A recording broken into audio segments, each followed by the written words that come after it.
Genesis. Actually, we're going to be in Genesis tonight. I'll tell you exactly where in just a second. Here, I'll look that up right now, as a matter of fact. Yeah, I want to announce some changes here in just a minute. 21, let's see, birth of Isaac, chapter 21. We're at Isaac.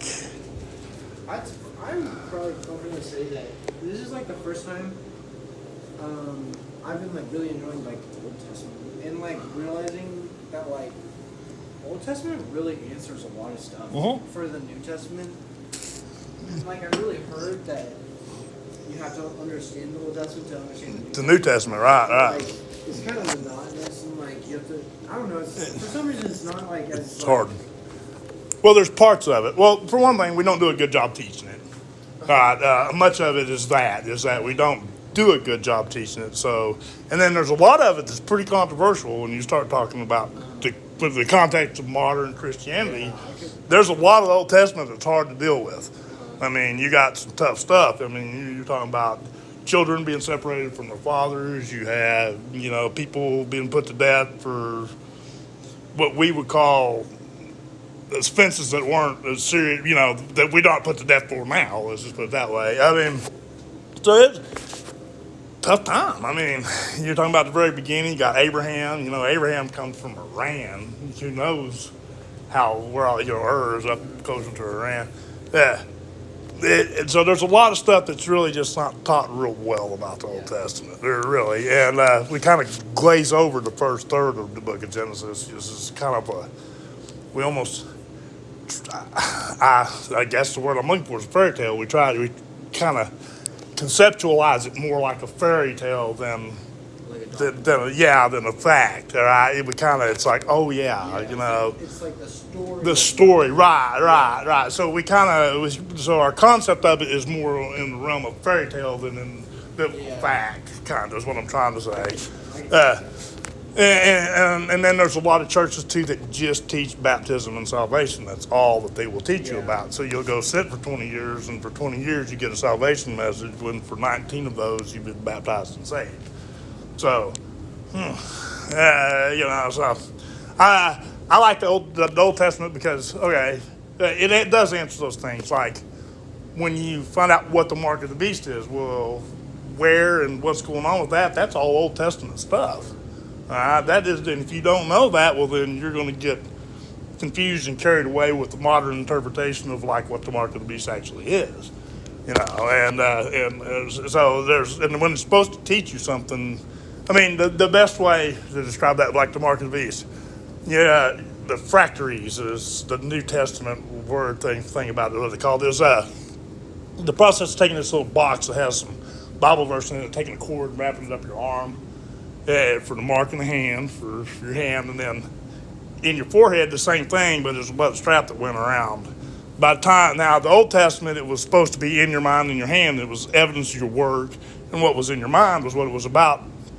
But it got twisted from the Old Testament to the New Testament, and in the New Testament, it's become this thing you do. Instead of it being knowledge and understanding and this evidence in your labor, it becomes this thing that you wrap around your hand and this thing you put around your head. So the degradation of it has kind of been going on a long time. I ain't just what my point is. That in the process of time, we just lost contact with a little bit of it. And the best way to get it back is just like we're doing. Go back line by line. That's why I love teaching line by line and verse by verse. Because through the entire book, because then you get all the information that God wanted you to get out of the book, and not just a verse here, which could be out of context if you're not really careful. I like by verse teaching fine if it's within the correct context. But or like in my situation where like I grew up and I know these stories, like I know the story of Moses, but I miss the details because I just assumed I already knew it. So right, and that happens a lot too. But you'll have it in your mind what it is, so when you read something, you read over it, because in your mind, you already know where you're going with it, so you kind of just read over some really interesting stuff, like Adam, like where it says, when it comes to the creation of Adam versus the six-day creation of man, it says, and there was not a man to till the ground. And we're taught to read over that instead of to be Adam being the first. Because if you remember Genesis, Adam's not the first guy created; he's the last. He wasn't the first. All right, right. And, I had heard you say it's the last. But I guess it's true. right. So we're taught to read over that because we got to go straight to the garden with where it all started in the garden, but it didn't start in the garden. It just ends up, the last part of it ends up in the garden. All right, but it started out in the rest of the world and just ends up in this garden with this dude who's a tiller of the ground. And because we don't teach line by line and verse by verse, sometimes those things get lost. And then you get compounded, because you'll go to a preacher and the preacher say, no, what you're saying, because they haven't read it in 10 years, 20 years, 30 years, if ever, and so sometimes it's hard. I run into that a lot. When I'm talking to somebody, like, say, about the three heaven and earth ages or tongues or just any stuff I run my mouth about regularly, the biggest thing I run into is somebody going, well, I got to go ask my preacher. And to me, that just, if your decision-making ability relies on your preacher, you're in trouble. Okay? I mean, what if your preacher's an idiot? Just flat out. What if this guy's an idiot, doesn't know, he just stands up there, looks pretty, and talks good? Yeah. All right, so right.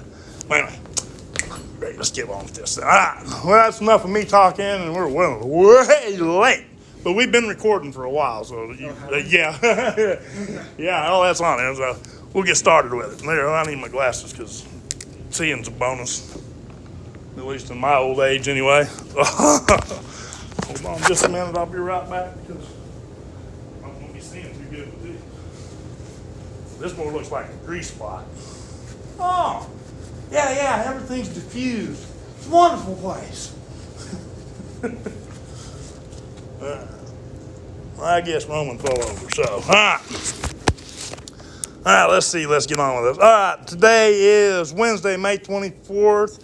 2023, and this is my little Bible study, and we are up to changing stuff. Okay, now for the last few months, we've been doing 2 books, all right?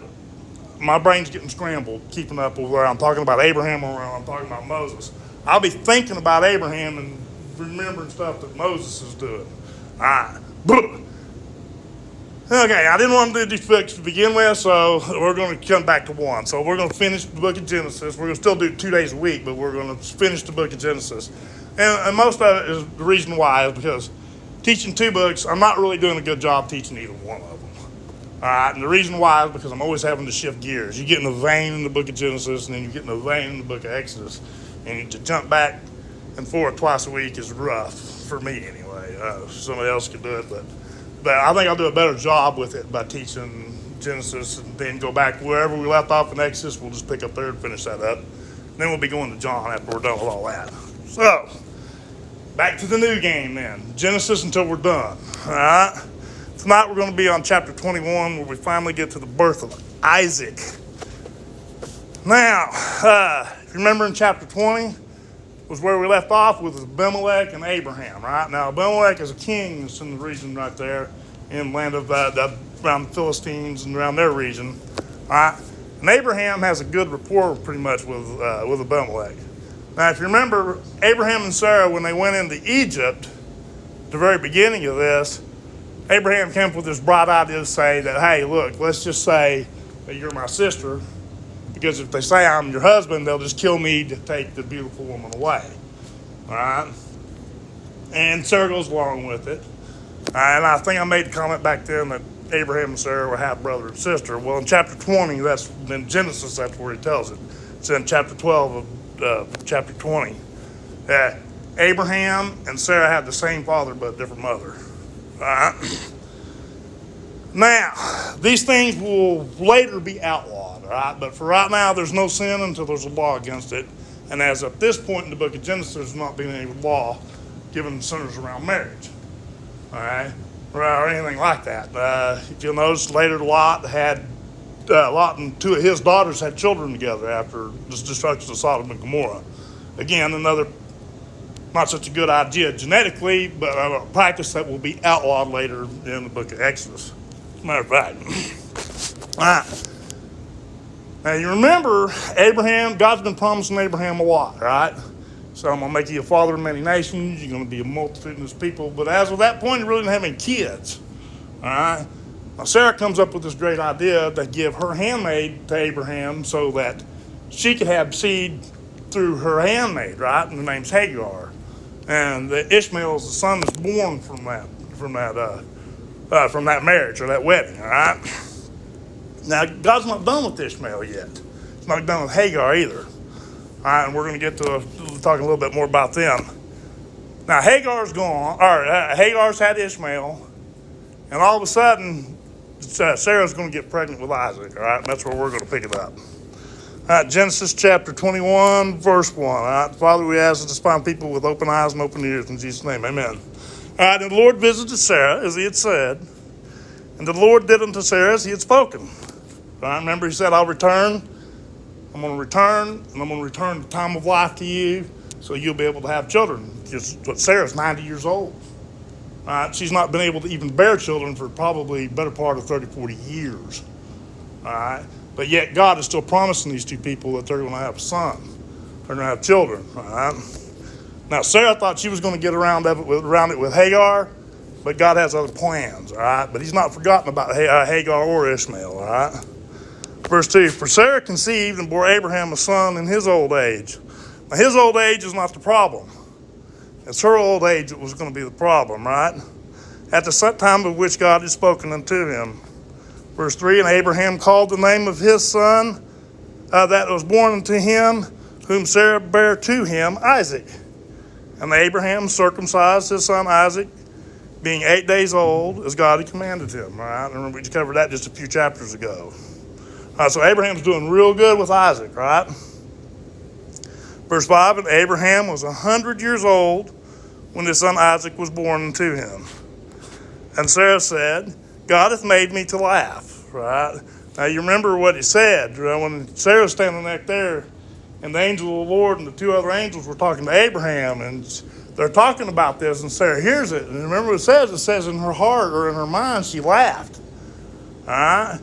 Now, not out loud, just in her mind. And the angel of the Lord calls her out on it. Says, you laughed. She says, well, wait a minute, I didn't do anything. No, you laughed. Well, it may have been inside, but I heard it. And that's exactly what she's talking about, all right? All right? So that all that hear will laugh with me, all right? So now she's just playing on that a little bit. So she's going to name him because of the laughter. And now everybody's going to laugh. And she said, who have said unto Abraham that Sarah should have given children suck? For I have borne him a son in his old age. All right? Now, that's where the miracle was with Sarah. Now, let's think about this. I want to draw out what kind of a miracle this really is, all right? Because Abraham, men produce sperm at an absurd rate, all right? And their motility factors stay high all the way through life. Abraham in his 90s can still father children, no problem, right? Right? It's clear his motility is high enough because he's already fathered a child with with Hagar, right? Now, Sarah, on the other hand, she's apparently the blockage is her. She can't have children. Well, the thing about women is when they're conceived and they start to grow, all the eggs that are in them are already present when they're born. Right? They don't make any new ones. That's why when they hit puberty, when they start to release these eggs, it continues through until they hit their 40s or 50s, and then their period stops because they've used all the eggs that they have.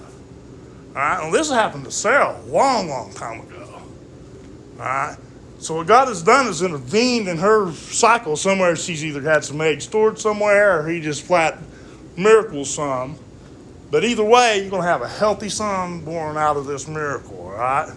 Now, I wanted to draw that out because the next chapter we're going to be talking about the sacrificing of Isaac, all right? So I want to draw what kind of a miracle it is out about Isaac so you understand what happens when we get there, all right? And I just want to kind of set the ground ahead for that because we're getting ready to see, the way I look at the sacrifice of Isaac is an act. It's a play act of an event that's going to occur later in later on in history. All right, and we'll cover that a little bit more when we get there. But now in verse 8, we're going to pick it back up with Hagar and Ishmael, all right? And the children grew and were weaned, and Abraham made a great feast the same day Isaac was weaned. And Sarah saw the son of Hagar, the Egyptian. All right, so now we have Sarah looking at Hagar. Now remember, when Hagar got pregnant with Ishmael, remember, she was hoarding that over Sarah, remember, because it caused some problems, right? All right, so kind of keep that in mind, all right? Which she had borne to Abraham mocking. All right, so she's remembering, all right? Wherefore she said unto Abraham, cast out this bondwoman and her son, for the son of this bondwoman shall not be heir with my son, even with Isaac. All right, so now Sarah has completely flipped the script. All right, this woman that she said, please go to Abraham, that I may bear seed through you and Abraham. Now she's saying, and she has Isaac, get this woman and this kid out of here. All right, they don't have nothing to do with this promise that's made to Abraham through Isaac. She's kind of got a point, all right, because she doesn't. This is a very important child. Now, all this, of course, goes back to the first heaven and earth age. You can factor in how and why, I can't explain it, but you know it's all tied to that in one way or another. All right, that's why it's so important that it's Sarah and Abraham and not Abraham and Hagar. All right, so that's why Isaac is so important. Listen to what it says in verse 11. And the thing was very grievous unto Abraham's sight because of his son, because he loved Ishmael. It's one of his kids. All right, the mother didn't matter. Verse 12, and God said unto Abraham, let it not be grievous in thy sight because of the lad.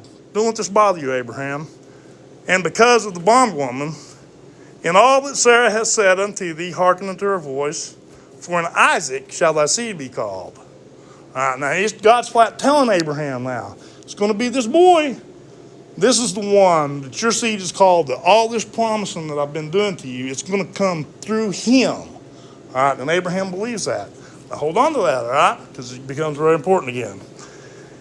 Verse 13, and also the son of the bondwoman will I make a nation because he is thy seed. All right, so he flat tells him, because he's your seed. It has nothing to do with Sarah. It has nothing to do with Hagar. It has to do with the promise that God made to Abraham specifically. All right? And that's why. And Abraham rose up early in the morning and took bread and a bottle of water and gave it to Hagar. All right? Putting it on her shoulder and the child and sent her away.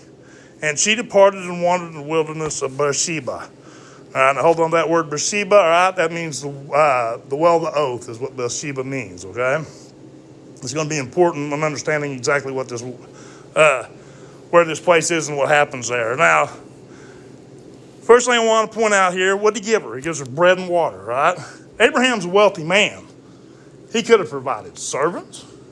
He could have provided food, transportation, all the way back. Did she remember Hagar's from Egypt? She's Egyptian. Could have, all right, but all he gives her is bread and water. Okay, now, let's think about this. Water and bread, those are two important Christian symbols. You have the bread of life and the water of life, right? All right. Well, this is where you start seeing these symbols begin to develop, and from Christianity are beginning to develop here in the book of Genesis with this bread and this water. All right, because this is all that is given to this woman from Abraham and her son to survive. It turns out it's going to be all they need.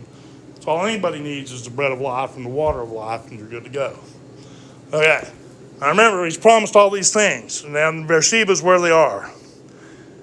And when the water was spent in the bottle, and she cast the child under one of the shrubs. Now, okay. Isaac is weaned. Ishmael was weaned way back. All right. And was circumcised with Abraham when he was 13 years old. All right. So the best guess about this guy's actual age is somewhere about 19 or 20. All right, now I know it does keep calling him a child, but remember, it's through Hagar's eyes. No matter how old your child is, it is always going to be your child. Your mama's going to look at you and always call her your child, no matter who you grow up to be. All right? I don't mean it like that, but I mean, no matter what happens, you know how old you get, no matter how old she will always look at you and refer to her as your child, as our child. And that's what's going on here.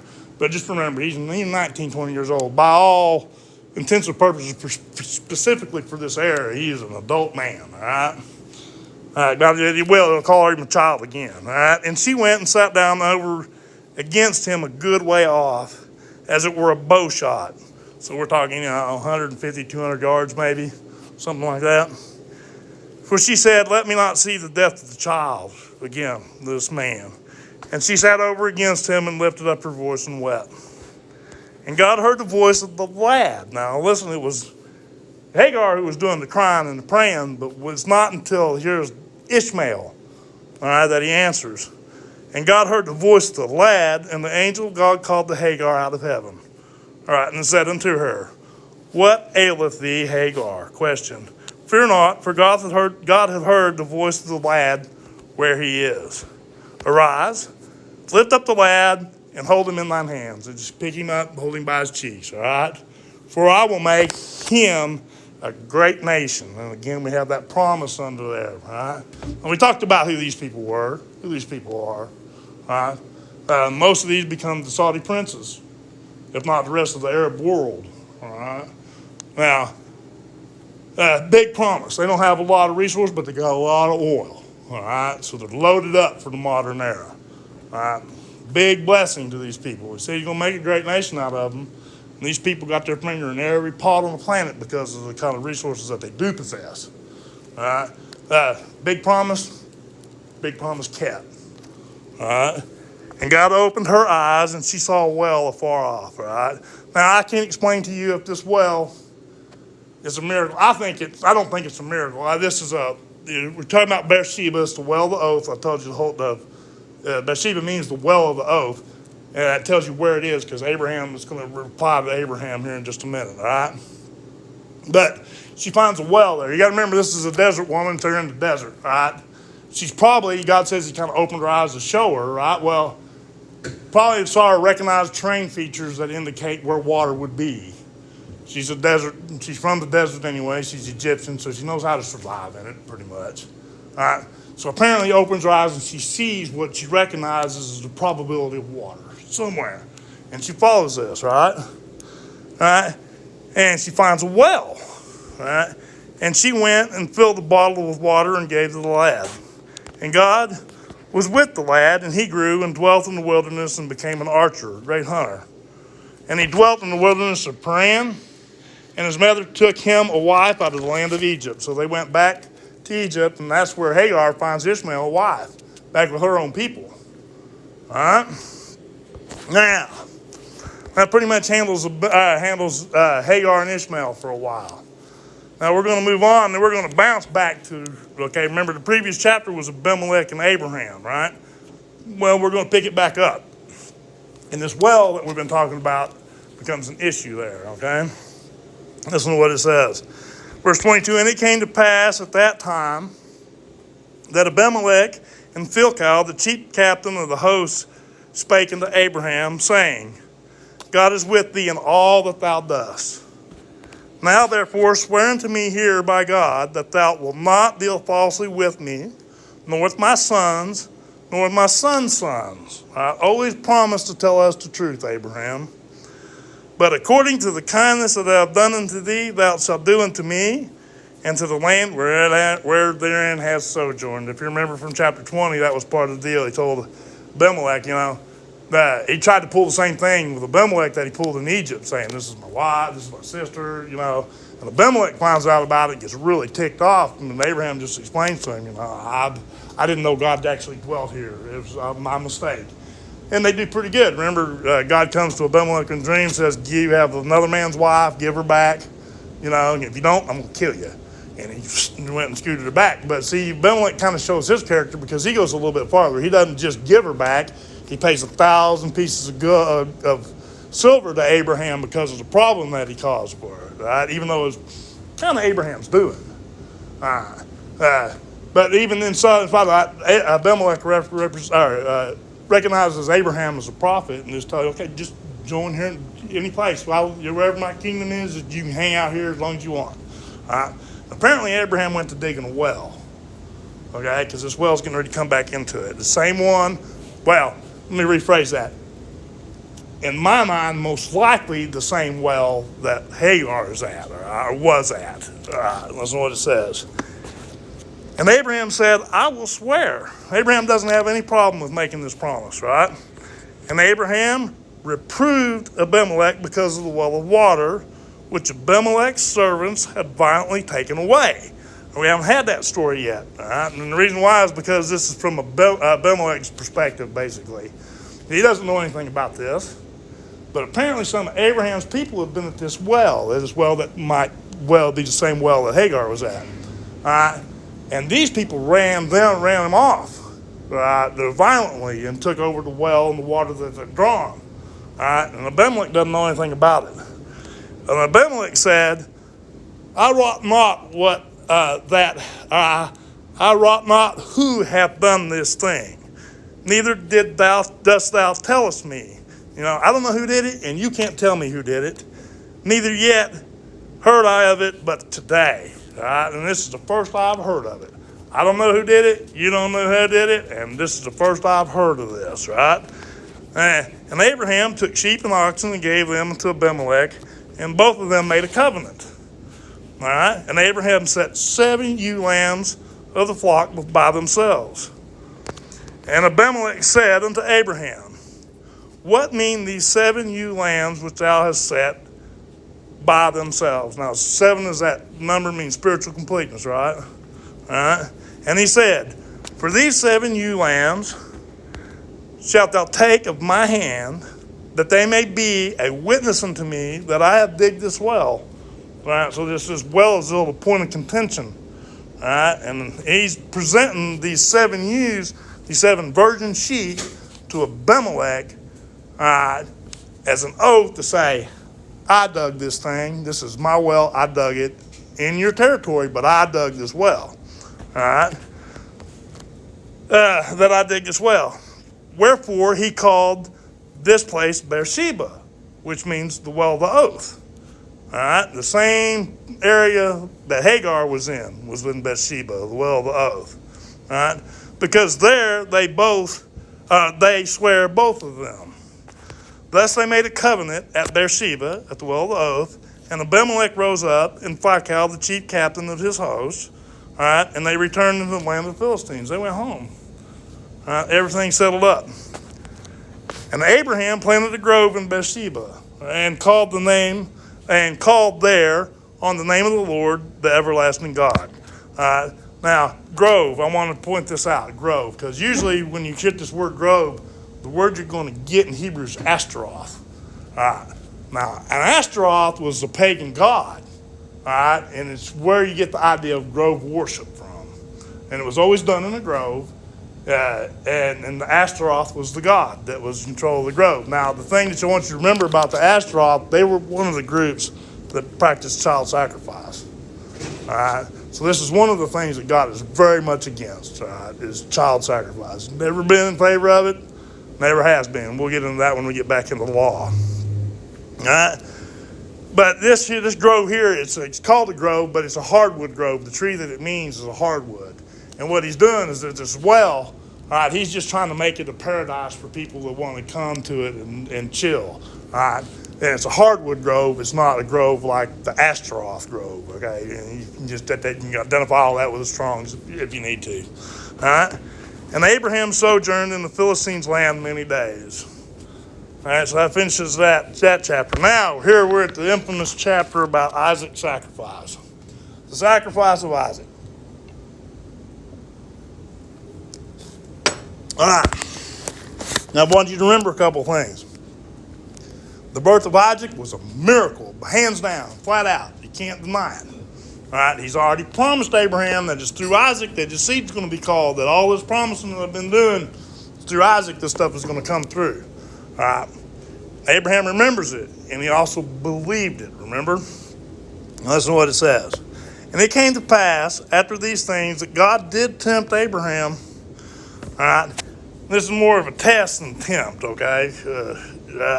And he said unto him, Abraham, he said, behold, here I am. And he said, take now thy son, thine only son Isaac. Who else only had one son? It was God, right? And he wouldn't withhold his one son either. whom thou lovest, and get thee into the land of Moriah, and offer him there for a burnt offering upon the mountains which I will tell thee of. All right, now Moriah. Moriah is a reference to that same geographical location that the temple is going to sit on. The first temple, then the second temple, and then another one if it's going to be built or not. All right, that's you got the Mount of Olives. That's what that one's called.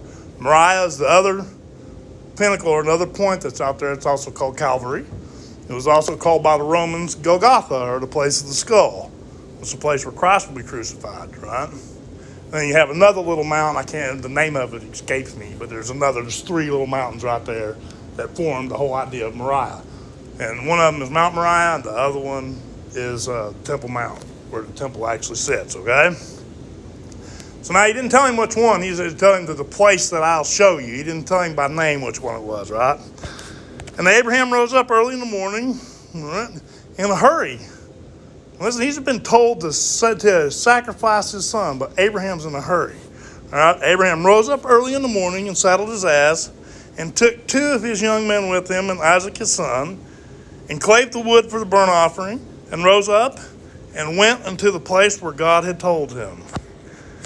Then on the 3rd day, let's see, 3rd day, who else rose after the 3rd day, right?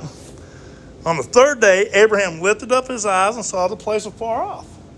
So he's looking right at this place he's supposed to go. And Abraham said unto the young man, Abide ye here with the ass, and I and the lad will go yonder and worship, and come again unto you. Now, Abraham just told them they're both coming back, right? Said, I and the lad, and then we'll come back. See, I think Abraham knows a little bit more is going on.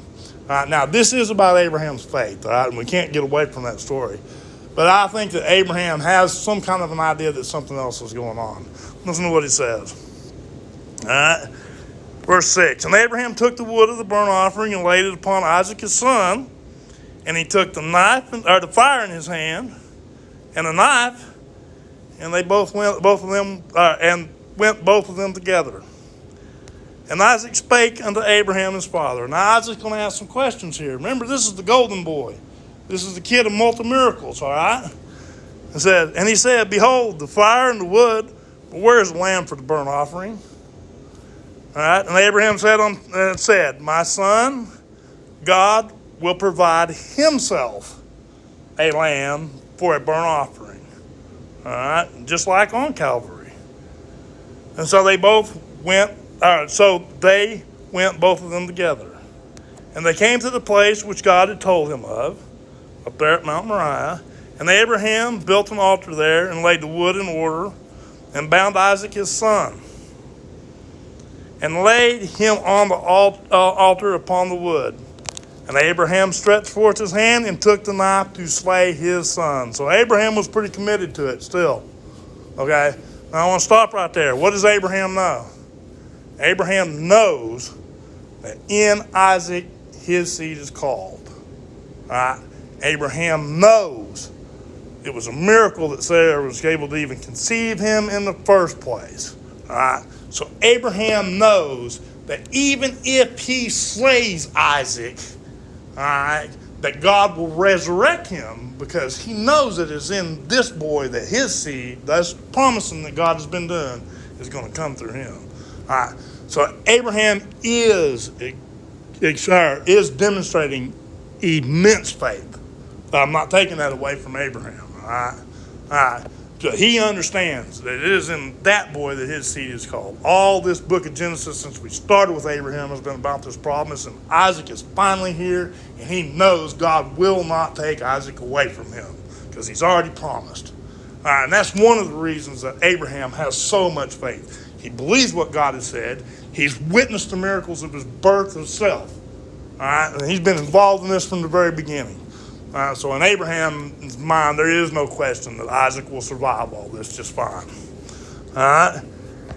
And the angel of the Lord called unto him out of heaven and said, Abraham, Abraham. And he said, Here I am. All right, did I skip a verse? Oh, no. Verse 12. And he said, Lay not thine hand upon the lad, neither do anything unto him, for now I know that thou fearest God, saying, thou hast not withheld thy son, thine only son, from me, just like God won't withhold his only son from us. All right, so you see the relationships, and even down to the very place that these events will take place. All right, and even down to the fact that God would be the one that would provide the sacrifice that will be made on Mount Moriah himself. It wasn't going to be a man that does it. He took care of it, just like Abraham said. All right, and Abraham lifted up his eyes and looked, and behold, behind him a ram caught in the thicket by his horns. Just like he told his son Isaac, God will provide the sacrifice. Right? And Abraham went and took the ram and offered him up a burnt offering in the stead of his son. And Abraham called the name of the place Jehovah-Jireh, as it is said to this day, in the mount that the Lord shall be seen. Jehovah-Jireh, Jehovah-Jireh is really what it is. It means God the provider. All right? That's an important one, because what if you're asking God for something? All right, this would be a good name to use, because that's calling him by the name that means that very thing, right? The provider. Jehovah-Jireh, the provider. God the provider. All right? Just a little bit of information, all right?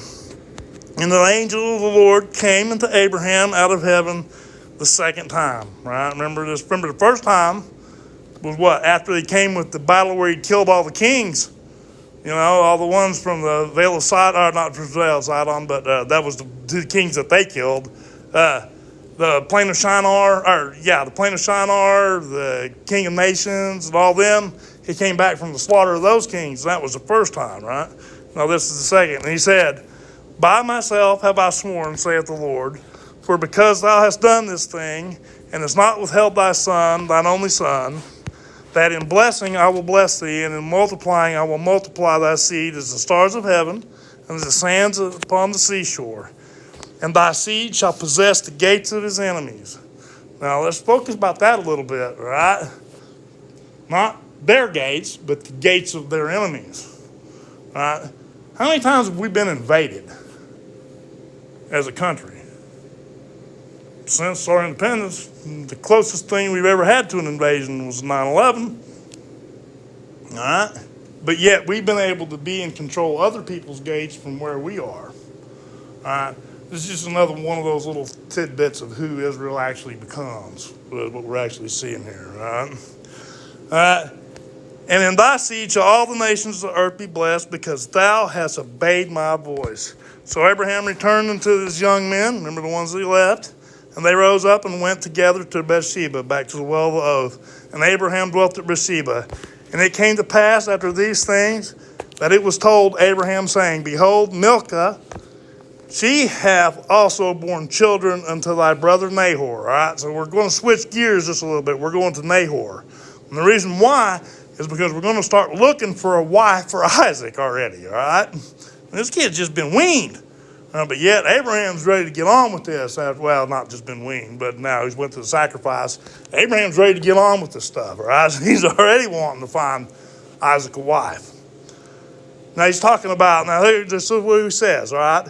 Huzzah, his firstborn, and Buz, his brother, and Chemiel, the father of Aram, and Chest, and Hazal, and Fildash, and Fidlap, and Bethuel, man, those are names. And Bethuel begat Rebekah. All right, now that's the name you want to hold on to. And these 8, Milcah did bear Nahor, Abraham's brother.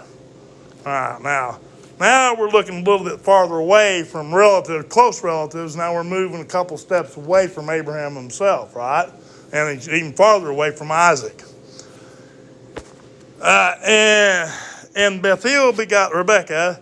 These 8, Milcah did bear Nahor, Abraham's brother, and his concubines, whose name was Reumah. She bare also Tebah, Gaham, Thahash, and Malchah.